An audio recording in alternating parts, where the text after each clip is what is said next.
Panahon na sa pagbago, panahon na sa buhing pagtuo, panahon na sa pakighusay, pakiguli, pagpasaylo.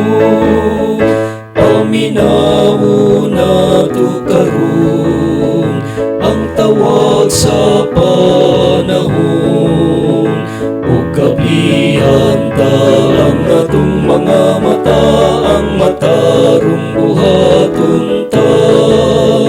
Ang naganto sa kawadon, nagpaabot sa atong pag-unong, ang ayantang paninguhaon, kauswagan nga tawhanon.